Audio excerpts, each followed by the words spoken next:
com o advento da internet, né, com tantos vídeos circulando, eu recebi um trecho de uma entrevista que me chamou muito a atenção. Está relacionado àquela operação do Jacarezinho, onde nós vimos aqueles helicópteros com voo rasante. Tem as imagens? Pode rodar, Rosinha. As imagens daquele helicóptero, lembra? Ele dando um rasante na comunidade, ou a munição de traçante tentando atingir o helicóptero. Olha lá. Lembra disso?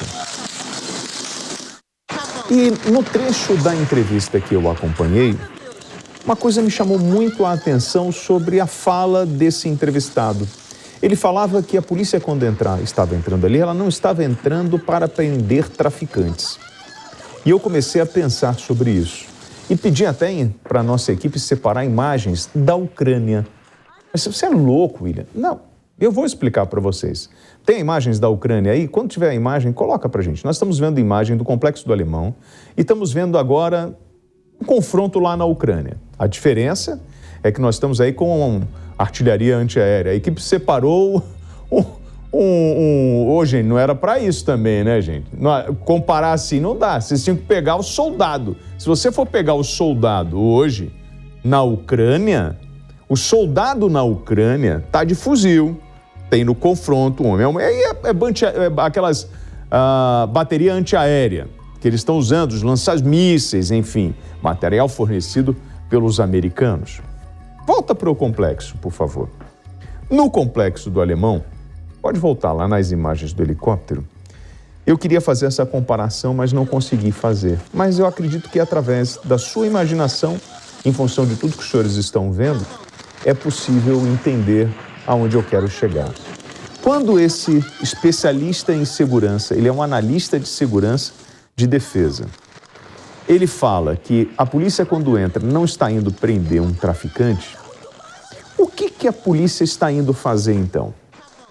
Porque o que nós estamos vendo no Rio de Janeiro, se você pegar e lembrar aí das imagens, né, dos confrontos que acontecem na Ucrânia, homem a homem, homens armados de fuzis, capacetes, com fardas camufladas, é a mesma coisa que a gente está vendo num perímetro urbano ou não é?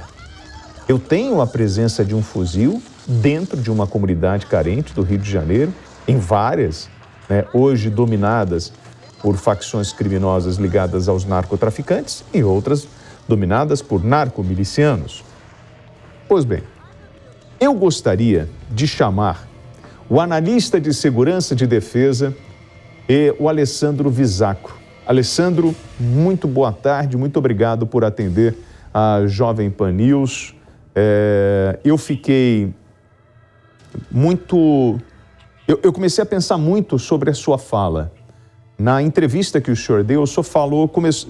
O trecho que eu peguei era esse, né? O senhor falava, o policial quando entra ali, ele não está prendendo o traficante.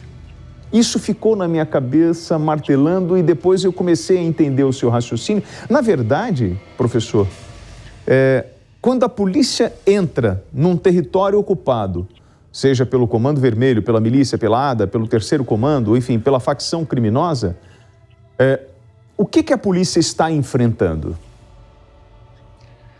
Muito boa tarde, William. Mais uma vez é um prazer muito grande estar com você. O que acontece, na verdade, é que o Estado brasileiro, ele não está lidando tão somente com um grupo de despossuídos que se vale do comércio varejista de drogas ilícitas. É lógico que existe a pobreza, existe a iniquidade, e isso são elementos que contribuem de uma forma ou de outra para alimentar esse quadro de violência. Mas o fato é que nós temos atores armados não estatais que territorializam espaços segregados, espaços politicamente segregados, espaços socialmente segregados, espaços fisicamente segregados. Então, por uma série de mecanismos de construções, de construção de territorialização daquele espaço, esses atores armados, que dentre as alternativas, as fontes alternativas de financiamento, está o tráfico de drogas, uma atividade extremamente rentável, mas que não é a única. Esses atores, eles criam enclaves de microsoberania. É aquilo que alguns autores chamam de áreas não governadas no interior do Estado. Ou seja, buracos negros, né, black spots.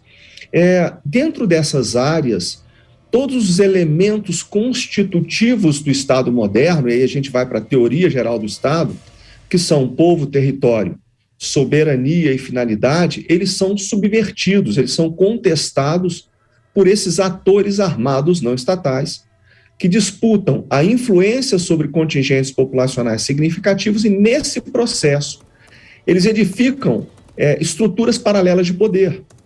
Então, quando as forças de segurança pública do Estado do Rio de Janeiro ingressam nesses espaços anárquicos, nesses verdadeiros protetorados urbanos sem lei, na verdade, eles ingressam não com o propósito de reprimir essa venda de drogas no varejo. Eles entram para restaurar o poder soberano, e eu reitero, a soberania é um dos elementos constitutivos do Estado moderno, dentro daquele espaço, território também é um elemento constitutivo do Estado moderno, e como aquele território abriga um contingente populacional, o povo é um outro elemento constitutivo do Estado moderno, do Estado westfaliano, né? Então, na verdade, o que essas operações, o que as forças de segurança pública estão fazendo é a defesa da própria sobrevivência do Estado dentro desses enclaves de microsoberania. Então, é uma questão muito mais complexa do que simplesmente a repressão ao tráfico de drogas dentro do escopo da segurança pública. É interessante a gente observar que há pouco tempo a grande mídia noticiou que, por exemplo, na Rocinha, mais de 50% do faturamento da organização criminosa que detém o controle daquele enclave não era mais proveniente do tráfico de drogas. Na verdade, é um pool de empreendimentos ilícitos. Bom, basicamente isso, né? Isaco, vamos lá. Então, nós temos, e aí me corrija se eu estiver errado, nós temos então o Estado paralelo, ou um micro-Estado paralelo que nós precisamos retomar, perfeito? Quando Exatamente. eu, no início, tentei fazer essa comparação, e aí, por favor, se eu errar, pode me martelar aqui, me corrija, tenha essa boa vontade comigo.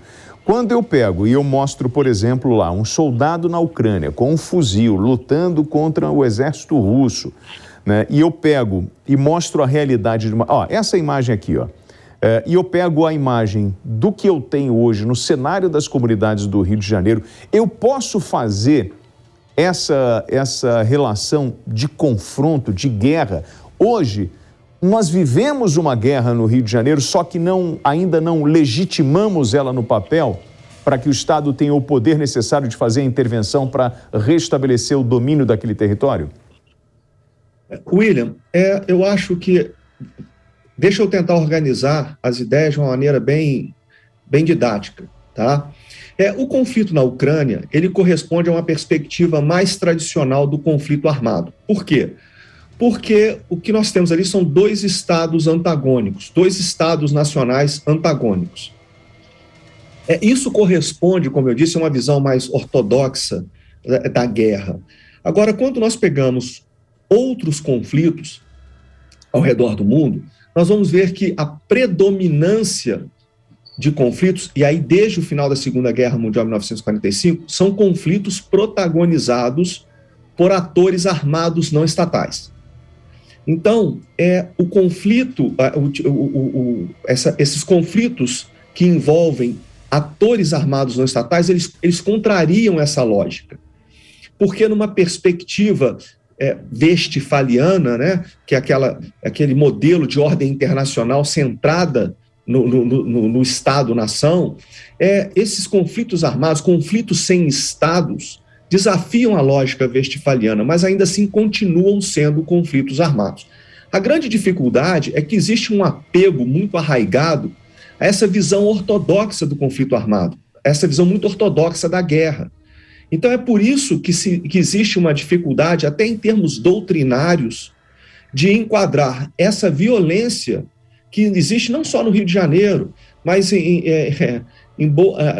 a violência que predomina ao redor do globo hoje, essa violência dentro de um enquadramento teórico como conflito armado.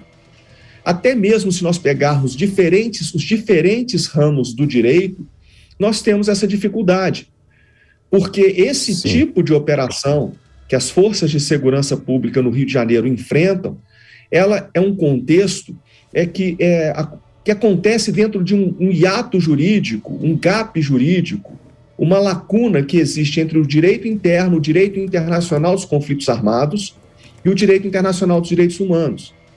Então. É uma natureza peculiar de conflito que contrasta com aquela visão muito ortodoxa que é predominante da guerra. Então, e aí foi bom o senhor tocar nesse assunto, que é difícil a gente enquadrar isso, certo? Mas quando Então, me ajude, professor. Quando eu tenho, em 2010, que foi quando nós tomamos o Complexo do Alemão, eu digo nós, o Estado, nós tínhamos atos de violência que estavam eclodindo em toda a cidade e eram orquestrados pela facção criminosa, na época, Comando Vermelho.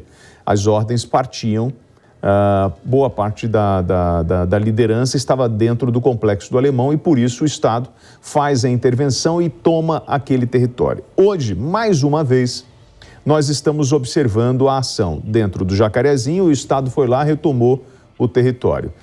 Nós estamos com imagens agora do Complexo do Alemão, das barricadas e toda a estrutura que montaram lá. Isso me remota muito a 2010. E essas ações de barricadas, a forma com que eles jogaram óleo na pista, que eles atacam o caveirão, o carro blindado da polícia, o carro de combate, ou atiram com munição traçante contra um helicóptero, eu posso enquadrar isso em atos de terrorismo? Eu posso comparar os narcotraficantes hoje que atuam no Rio de Janeiro a terroristas? É possível fazer essa comparação? William, existe uma diferença muito grande entre o que é terrorismo e aquilo que o Estado vai rotular como terrorismo. O Estado brasileiro, com a Lei Antiterrorismo de 2016, ele peremptoriamente excluiu aquilo que André Luiz Volosin chama de terrorismo criminal.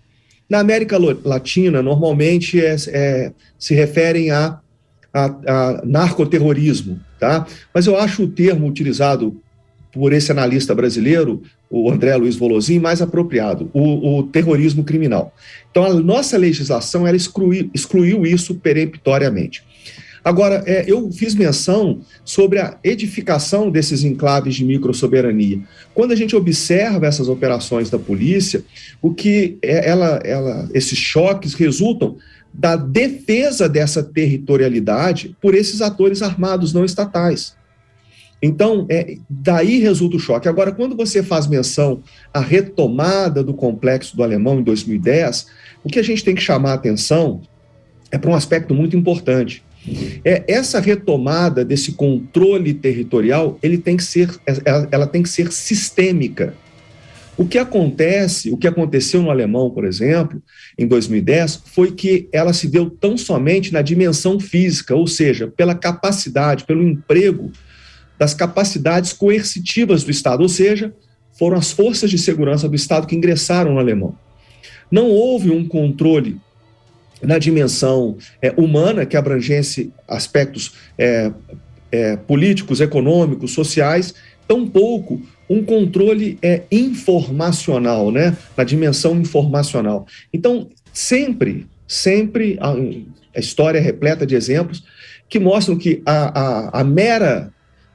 o mero ingresso, a mera aplicação das capacidades coercitivas do Estado são insuficientes para assegurar a retomada. Agora, você falou em terrorismo e fez uma analogia das ações criminosas. Sim. Isso, exatamente. Existe um termo cunhado em 2016 por um cientista político colombiano chamado Vicente Torrijos. ele chama de insurgência terrorista criminal. Eu prefiro o conceito formulado por um policial norte-americano chamado John Sullivan. Ele se refere a esse tipo de fenômeno como insurgência criminal. E nas insurgências, independente do matiz, o que a gente observa é uma combinação de técnicas terroristas e técnicas de guerrilha. E é o que, na verdade, a gente observa na defesa dessa territorialidade por esses atores armados não estatais. Bom, e aí vamos à grande questão. Muito se falou sobre as medidas que impediam a entrada da polícia nas comunidades durante o período de pandemia em função do caráter sanitário. Isso, o senhor que acompanha a segurança do Rio de Janeiro, é possível dizer que essas medidas elas contribuíram para o fortalecimento do crime nessas comunidades ou nesse estado paralelo? Sem dúvida alguma. Isso aí, as últimas operações, elas mostram isso claramente. Se nós pegarmos, assim, Falé, depois, na sequência, teve o Jacarezinho, depois Vila Cruzeiro, Manguinhos, recentemente o Alemão, a gente observa uma propensão maior pela defesa dessa territorialidade por esses atores armados não estatais. Então, nessa operação do Alemão, é interessante que foi uma operação robusta. O volume de homens colocados ali, de agentes de segurança do Estado colocados ali para poder assegurar a execução da operação foi um número bastante significativo. Normalmente, quando o Estado coloca assim, uma força robusta, a propensão ao enfrentamento é menor. Então, quando a gente observa esses atores se sentindo à vontade para contestar o ingresso das forças de segurança do Estado nesses enclaves de microsoberania, o que a gente observa? A gente observa, a constatação é clara, o fortalecimento desses atores dentro dessas áreas que eles julgam seus territórios, né?